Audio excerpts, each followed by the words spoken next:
Hey, Center Grace Church, good to be back with you again on this Wednesday. Today, we're going to start talking a little bit about the idea of gospel fluency. It's an idea that I came across recently. And in one way, you could just say that it's another way to think about the idea of discipleship or the concept of discipleship.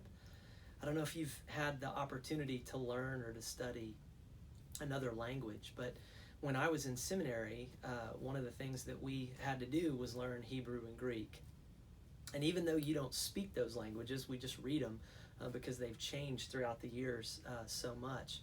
The process of learning Spanish or French or some other language that you would actually speak is much the same, right? You start learning the alphabet, then you learn some simple words. You've got vocabulary cards or whatever that you have to do, and then you learn some grammar rules, and then you learn how to read. And over the course of time, especially if it's Spanish or French or something like that, you learn how to start conversing with someone.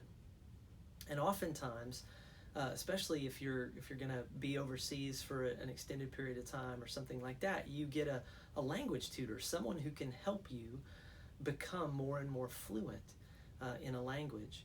But some friends of mine who've actually moved abroad or who've learned languages and actually become fluent in them, they actually told me that part of that process, one of the things that they realized was they became fluent when they stopped translating from Spanish to English.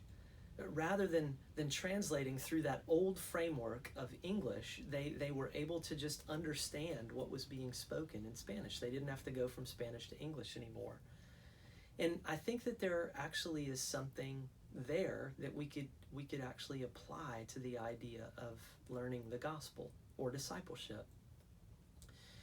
When you think about it that way, when you learn a new language, you're learning a new filter to interpret life, right? To feel your way through life, to experience life. And when you learn the gospel, you're basically doing the same thing. When you're becoming a disciple of Jesus, you have to go through that same process of growing more and more in your fluency.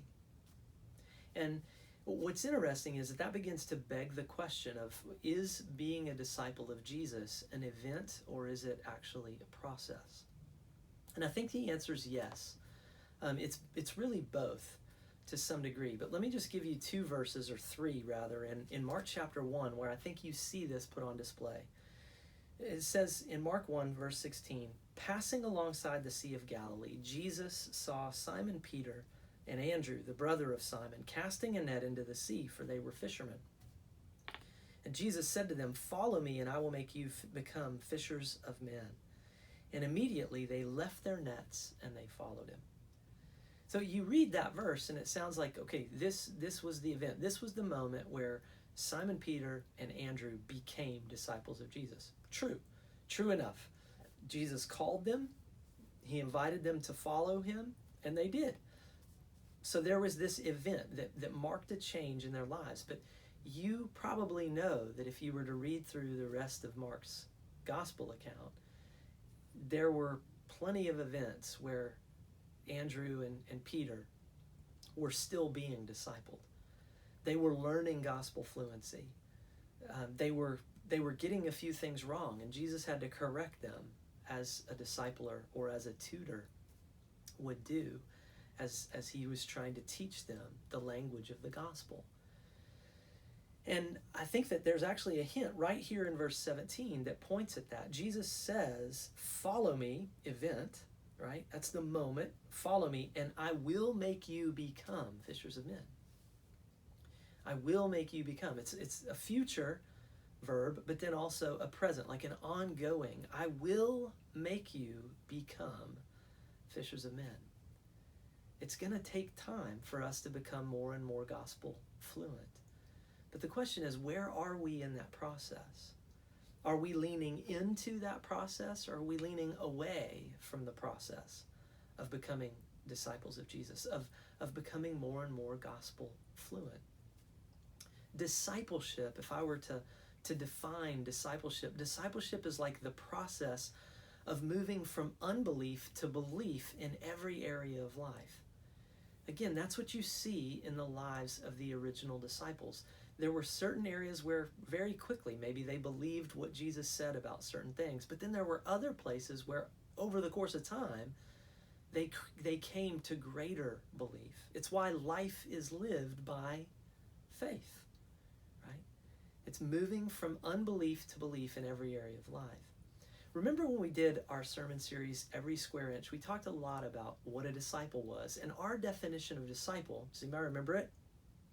Our definition of disciple was a person who was being renewed by the gospel, is being renewed by the gospel, and is learning to live in the way of Jesus in his or her context and teaching others to do the same.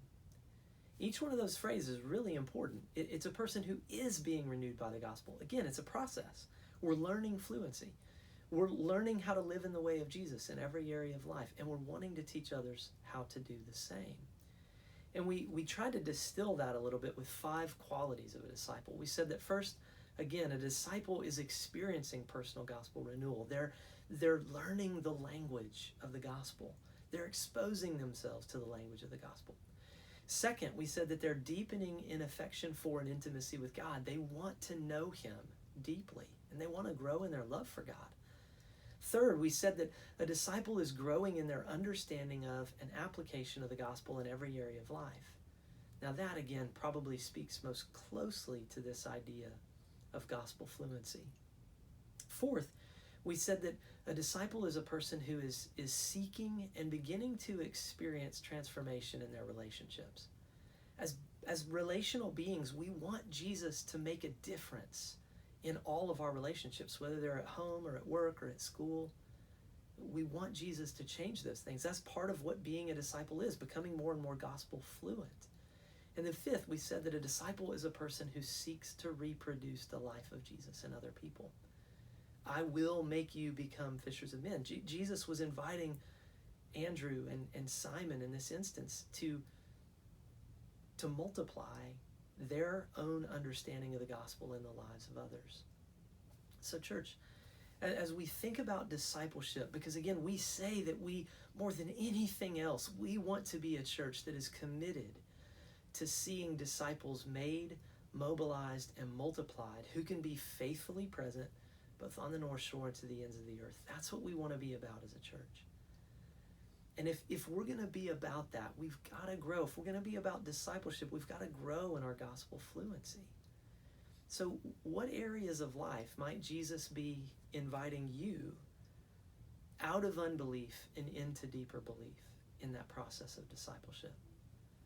Are there ways that he wants to stretch you in regard to some of your relationships?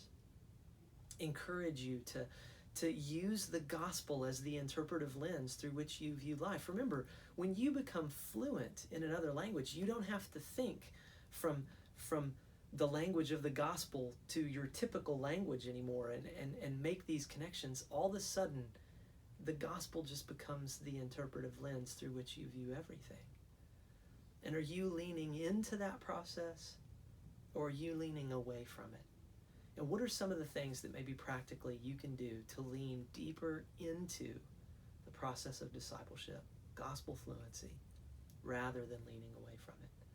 We're praying for you guys, church. We hope that everything that we do, even these videos, will help you lean deeper into gospel fluency. We look forward to seeing you again this weekend. Take care, church.